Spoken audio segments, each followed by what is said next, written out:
Subscribe to Career Flight and press the bell icon to never miss our videos. Hello students, welcome you to Current Affair classes for competitive exams. And the topic that we are going to discuss today is rare diseases, then again gas hydrates, then bonded labor and education report. Now first we'll start from rare diseases. Now rare diseases, why it is in the news? Because recently the government has withdrawn this national policy for treatment of rare diseases. There is a scheme called National Policy for Treatment of Rare Diseases, and now the government has put a sub scheme for this treatment of rare diseases under this RAN, Rashtriya Arogya Nidhi. Rashtriya Arogya Nidhi. Under this, government has made a sub scheme for treatment of rare diseases. Now, what is rare diseases? Now, how World Health Organization (WHO) World Health Organization define rare diseases. These are diseases that occurrence is very low.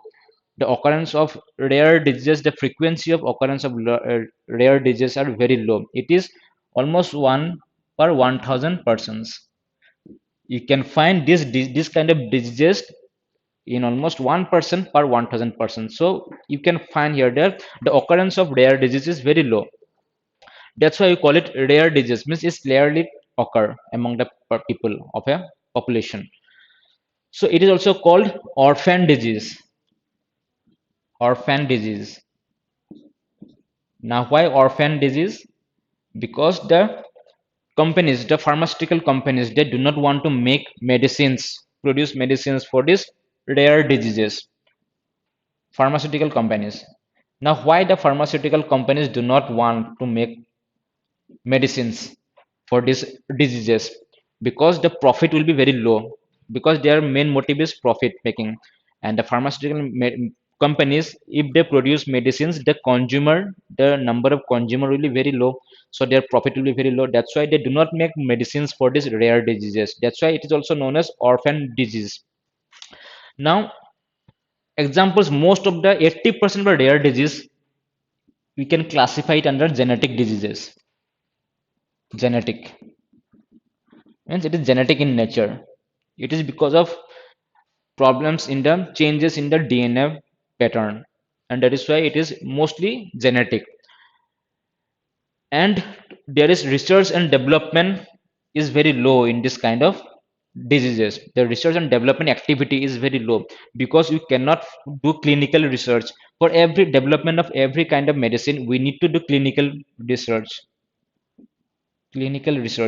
but the population rate is very low, the number of people is very low. That's why we cannot do clinical research also, and it becomes very difficult for us to make new medicines for these rare diseases.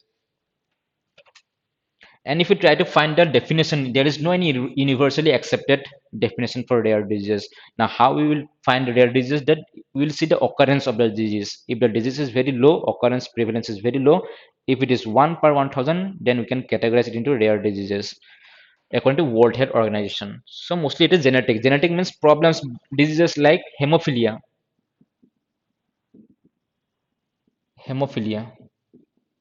Then diseases like sickle cell anemia, sickle cell anemia. Then thalassemia. So these are the diseases that are categorized under genetic diseases, rare diseases. Now, what is the Arogya Nidhi, Rashtriya Arogya Nidhi (RAN)? Under Rashtriya Arogya Nidhi, what the government do for these rare diseases? They have opened a sub scheme under this Rashtriya Arogya Nidhi, and according to sub scheme, the government will provide one-time finance. Government will provide one-time finance to the persons that are having rare diseases. So there will be one time, for one time they will provide money. Government will provide money for the treatment of the rare diseases, but it will be only for one time. Okay, since this is a very long process, it is a continuous. The disease will be there with the persons for a long time. It becomes difficult if the government provide only one time help, only one time financial aid.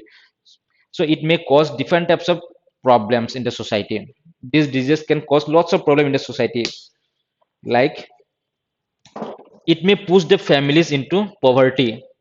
Since the cost of rare diseases, it may vary from rupees 25 lakh to 4 crore per year.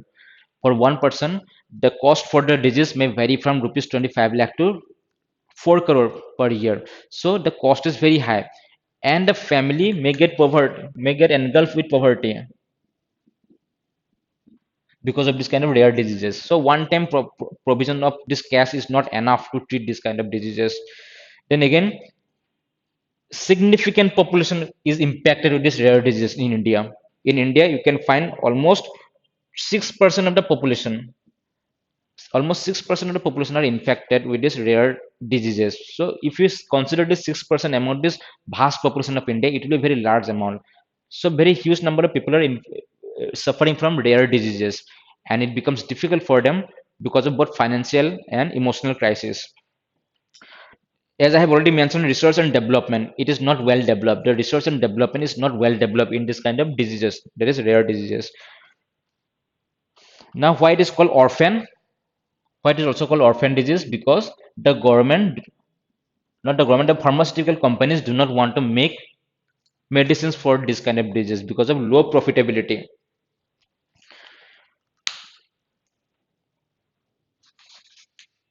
So this is about rare disease. The next topic is gas hydrates. Gas hydrates.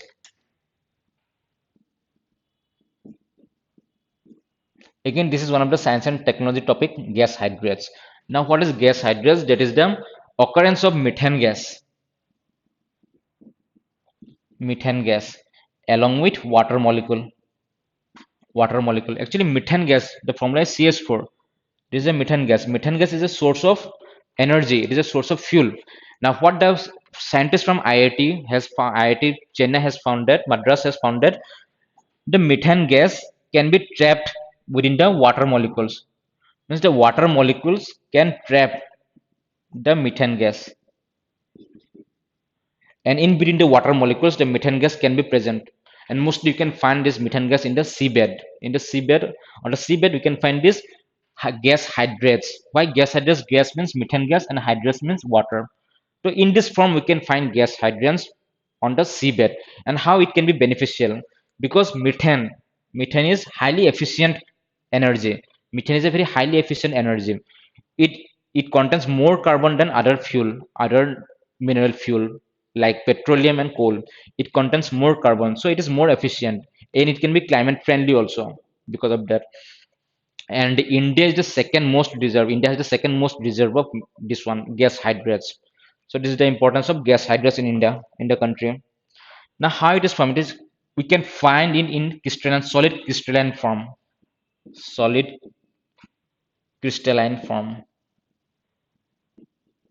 like an ice.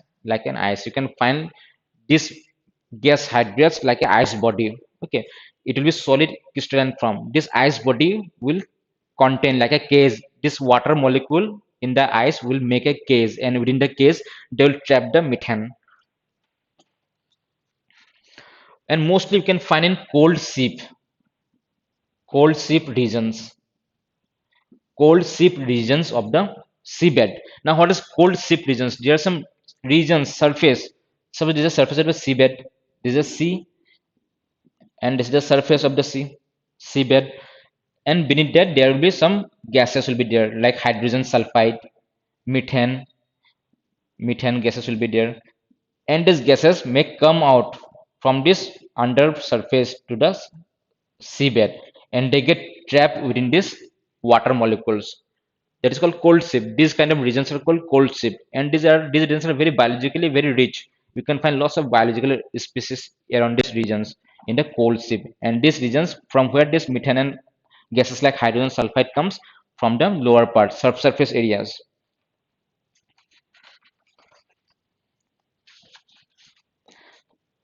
So what we have seen, the economic benefit of this gas hydrates, how it can benefit us economically. It can benefit us economically by providing methane is a very efficient fuel.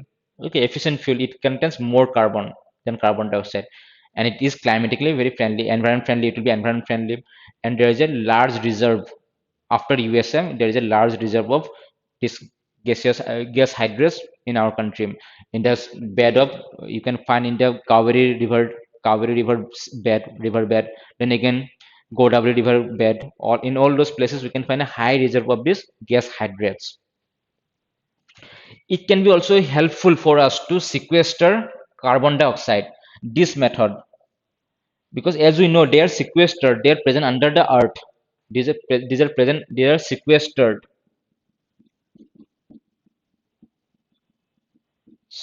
under the earth. Okay, under the seabed also, under the seabed earth, then waterbed, riverbed also. Now this technique we can use to trap carbon dioxide from the atmosphere. As we know, carbon dioxide is responsible for global warming, and there is more huge number of carbon dioxide is present in the atmosphere. So what we can do, we can use this technique of gas hydrates, and we can trap the carbon dioxide. We can use the technique and try to capture the carbon dioxide within the water molecules, and we can bring it up to the seabed or river bed, and we can trap the carbon dioxide, we can sequester them, and through the sequester process we can reduce the amount of carbon dioxide. So both we can see find the advantage in both the side. First, gas hydrates can be useful for energy, fuel, and again this process, this formation of gas hydrates can be useful to capture gases like carbon dioxide, and by capturing these gases we can reduce the amount of carbon dioxide from the atmosphere, that will reduce the global warming. So this is about gas hydrates. Next we are going to talk about annual education report. So there is an NGO called Pratham, and this NGO has released annual status of education report. Annual status of education report. In short, it is called ASER. Okay, annual status of education report, and it is released by an NGO called Pratham. Now, what they survey, they look at the number of students, children, children who enroll, and how many children are attending the classes. Okay, both enrollment and attendance. Enrollment means how many of the students have taken admission, how many of the students, children have taken admission, enrollment, and what is their attendance rate. Attendance rate. At the same time, they will see what is the level of education, level of reading means how many of the children in a particular class can read a paragraph. Then again, mathematical ability, mathematical ability. It means what is their mathematical ability, arithmetical ability, you can say. In mathematical ability, they will see whether they can do basic mathematical equations, they can solve basic mathematical problems like addition, subtraction, all these things. So they do survey for both enrollment and attendance, then level of reading, mathematical ability, and school infrastructure.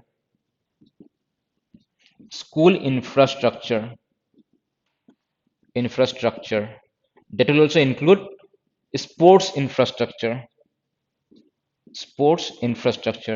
Okay, so for this annual status of education report, that is performed by Pratham and NGO, they consider all these indicators: enrollment, number of students that have taken admission, and then attendance, what is the rate of attendance, how many of them are attending in the class, then level of reading, how much they can read, and what is their mathematical ability, whether they can do simple mathematical calculation like subtracting, addition. Then again, school infrastructure, whether facilities are there, whether the building is proper or not, whether there is toilet facilities are present or not. And again, they will see sports infrastructure, whether there is ground is there or not for playing, for sports activities. After taking all this report from all these indicators, now what conclusion they have come, that in India, most of the indicators have improved. Overall, there is an improvement, but still there is a big disparity among the regions. In some of the regions you can find they are developing at a very fast rate, and in some of the regions they are lacking in some of the places. Now enrollment attendance, it has increased in most of the part of the rural areas. If you talk about the rural areas, in rural areas mostly the enrollment and attendance has improved, and especially for girl child. For girl child it has improved slowly, not very fastly, but it has improved now. Then again, level of reading, has improved. Mathematical ability has remained almost same. Level of reading has improved, but mathematical ability has remained almost same. So class 3 student, class 5 students cannot still do in most part of the country, especially in the northern part of the country, not about southern part. Northern part of the country they cannot do simple mathematical problem even up to class 5 students. Then again, though they can read, but their improvement is very little. Okay, since the last report, if you compare the report, it has improved, the reading ability has improved, but the improvement is very low. Then again, decrease in the girls out of school. Decrease in the girls out of school means the number of girls admission has increased. In the beginning, what we have seen in the previous reports, what we have found that the number of girls, they used to, after taking admission, they used to come out from the school, they used to withdraw from the school. But nowadays, in the latest report, what we have found that the number of students from girl has increased now. Then again, stable private enrollment. private Private schools, in private schools the enrollment is same, it is up to 39%. Means, what it means that the number of students, more and more number of students are taking admission in public schools, not in private schools. It has all, the enrollment in private schools is almost same. If you compare with the last reports, it means the more and more students are taking admissions, but they're not taking in private schools, but they're taking in public schools. It means people, children and their parents are giving more preference to public schools. So that is one of the good point. Then again, improvement in school infrastructure. Now we have seen improvement in school infrastructure in most of the schools. In the village areas you can find this one, making of, they have made toilets, they have made proper building for their schools. Then again, they have sports facilities also. At least they have a ground to play for their children, for the children's. And again, if there is no ground present inside the campus of the school, they can provide, they also provide ground outside the school also for these sports activities. So these are plus points. Now if we talk about the concerns, problems that the report has shown, is that there is a huge disparity among the different regions. Disparity means in some regions the students are doing, they are improving, but in some regions still they cannot do basic reading and basic mathematical studies. Then again, marginal, the improvement is very marginal in reading, but there is no improvement in mathematical ability. That is one of the concern. Then gender gap in mathematical ability. You can also find gender gap in mathematical ability. Now, overall, what they have found that the male part are little bit better in mathematical solving in mathematical problems.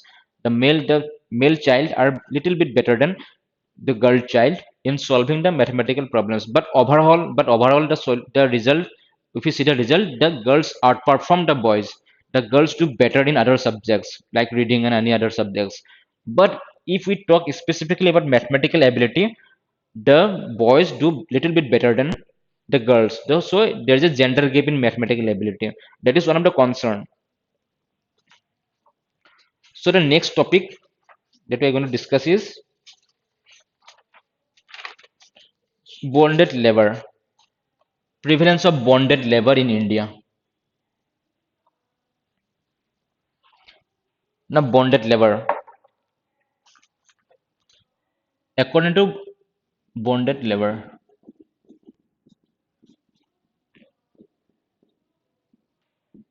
according to Labor Organization, International Labor Organization, there is a convention in International Labor Organization. It is called International Labor Organization Convention 1930. In the year 1930, they have came out with a convention It is called ILO, International Labour Organization Convention 1930, and they define bonded labor. Now, how they define bonded labor is that bonded laborers are persons, people who work for other persons involuntarily. Means they do not want to work for the other people. Means they are forced to work for other people without payment. So why this bonded labor takes place? You can find lots of bonded labor in a country, in a developing countries, mostly in the developing countries you can find bonded labor. And if you talk about India, in Indian case you can find bonded labor in a huge number. So there is a report called Global Slavery Index. Global Slavery Index.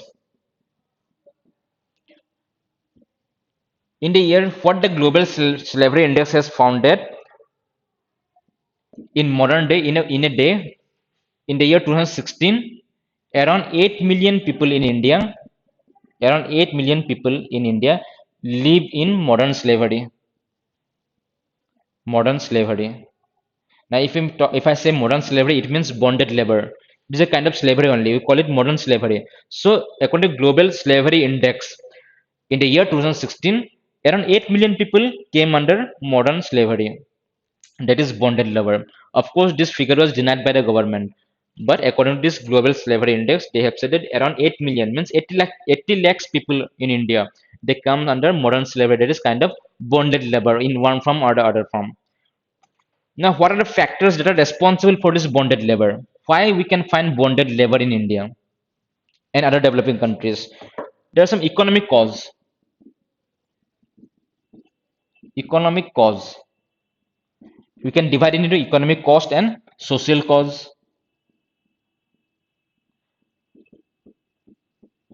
Occurrence of bonded labor in India. There are many causes. Then main causes can be divided into economic cause and social cause. Then again, economic cause like poverty, landlessness.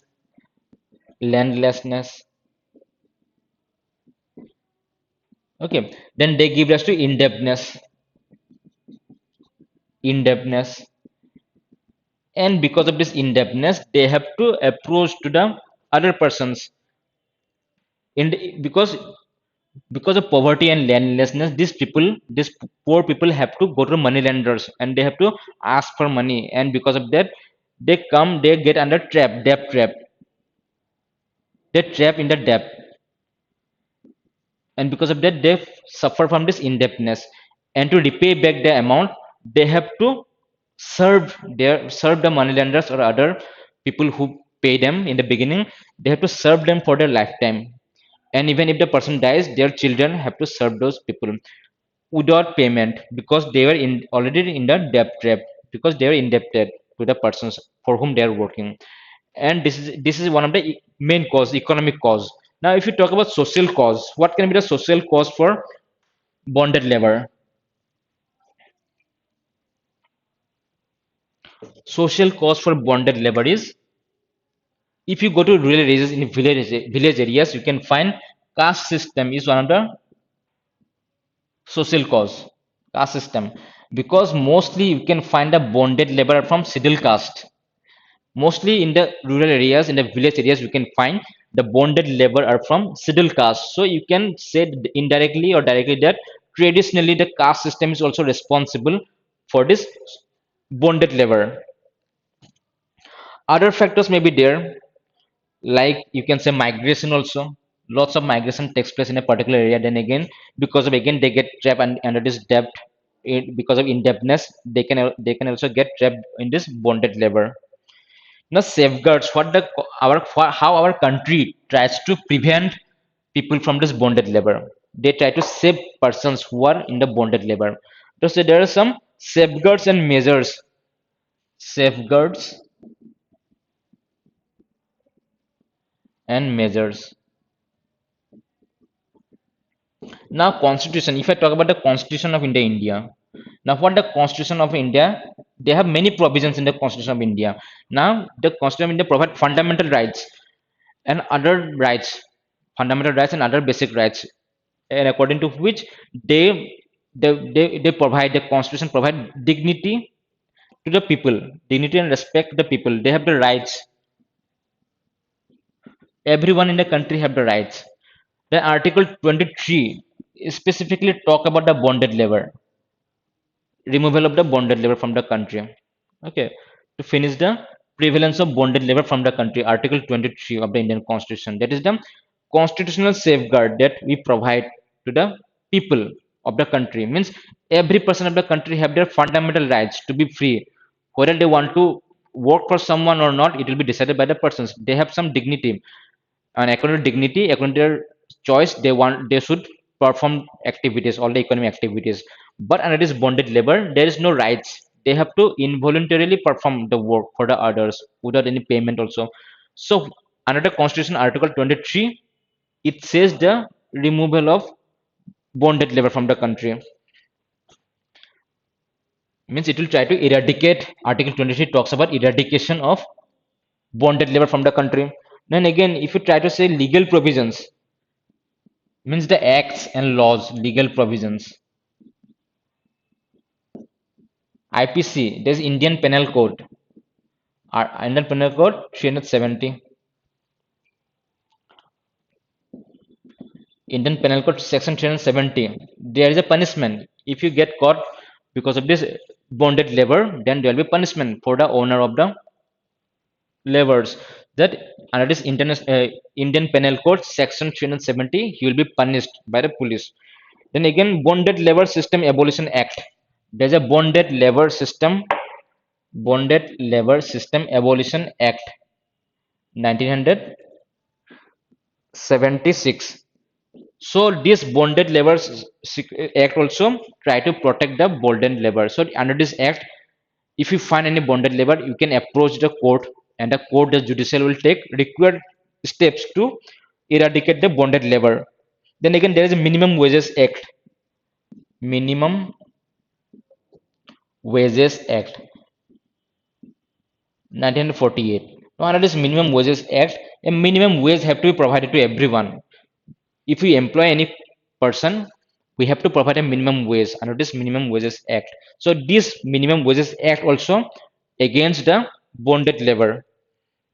Then again, there are some laws like Contract Labor, Child Labor Prohibition Act, Child Labor, Child Labor Prohibition and Regulation Act of 1900, Child Labor and Prohibition Act, Child Labor Prohibition and Regulation Act. So what this act says that we cannot employ child labor. So if we find any child labor under this bonded labor, then this act can be applicable. Again, we can drag that person, the owner of the labor, to the court for violating these acts like Child Labor Prohibition and Regulation Act, Minimum Wages Act of 1948, then again Bonded Labor System Abolition Act of 1976. So these are the safeguards for the bonded labor. Now, if we can find bonded labor, we can drag those persons who are hiring, who are owner of this bonded labor to the court, and the judicial system will take the required steps to eradicate the bonded system. Then again, challenges. What are the challenges that comes in the way? Challenges to eradicate the bonded labor. What kind of challenges we can find? First is there is no survey for bonded labor. There is no survey for bonded labor is taking place since 1978. Since 1978, there is no survey has been done for this bonded labor. How many bonded laborers are there in the country, in every district, in every cities and local village areas? We have not done any survey for this since the year 1978. Now, how we know how many bonded labor are there? Mostly, we rely on the people who are rescued, rescued by the police and rehabilitated.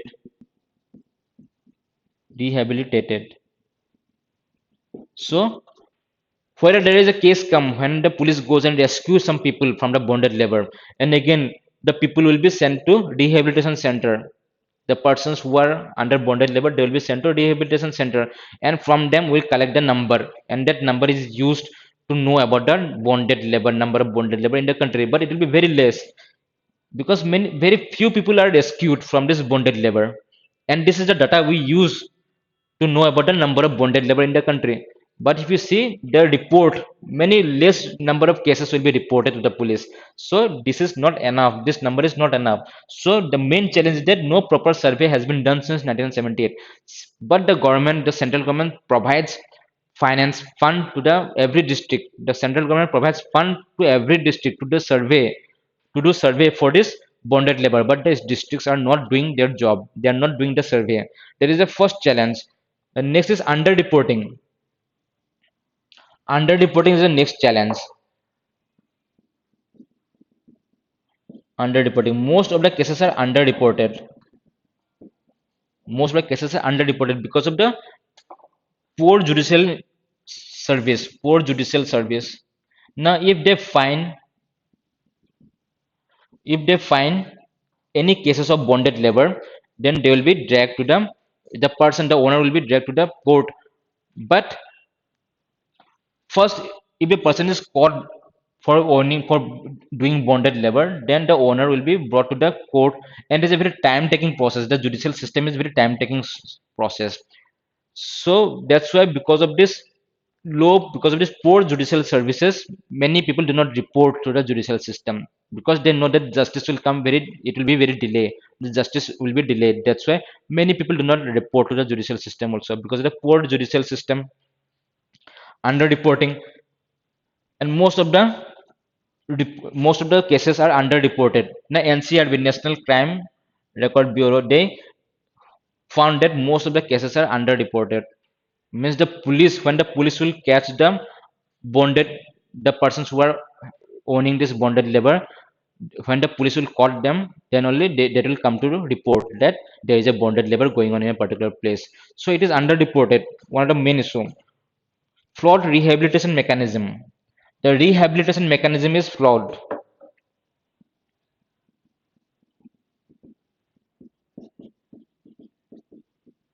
Rehabilitation mechanism means once we get the bonded labor from a place, if the police get these people bonded labor, they will bring it to a rehabilitation center.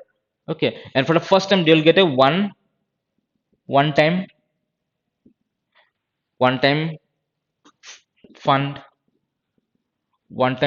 or one time compensation, a one time compensation. It will be very meager, not very huge compensation, very small compensation. Okay, so rehabilitation mechanism is very flawed. It is flawed, means it is not very helpful. Means once the police have found that bonded labor, they will be brought to the rehabilitation center, and this mechanism in the rehabilitation center is very flawed because they will be provided only a meager amount in the as a one time compensation to this bonded labor. Then again, because of this poor judicial service, the delay in the judicial service, it takes a long time to prove that the person that was owning this bonded labor are guilty or not. So this is one of the these are the challenges. Poor implementation of laws is one of the reason. Poor implementation of law. So most of the laws that we have discussed, like Child Labor Act, then again in penal in IPC Code Section 370, these are very Minimum Wages Act of 1948. These are very poorly im- uh, implemented. Poor implementation of laws. Poor implementation. All these laws are poorly implemented.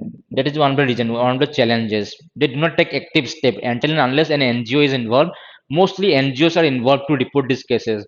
Until and unless the NGOs they find the bonded labor and they report, we cannot find that the security persons are doing implementing these laws. That's why there is one of the problem.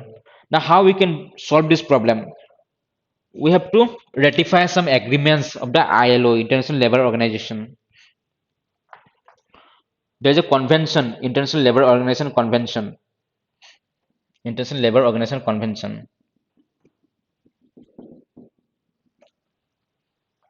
of 2011. So we have to ratify. We need to ratify these laws. This is a part of United Nations International Labour Organization, but we have not ratified the law in our parliament now. So once we ratify the law, there will be more strict punishment.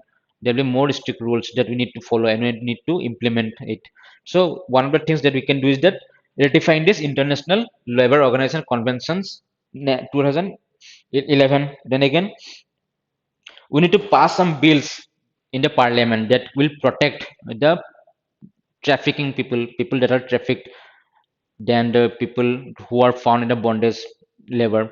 So by doing all these things, by strengthening the laws, by increasing the speed of the judicial procedures, by reporting more cases of bonded labor, we can find more and more cases of this bonded labor, and we can solve their problems. So these are the way forward that we can do to solve the problems of bonded labor in the country. So this is all in the current affairs class for today. In the next class again we will come and we will discuss the different topics. Thank you, and please subscribe the channel and share it with your friends so that they can get the benefit of the knowledge. Thank you.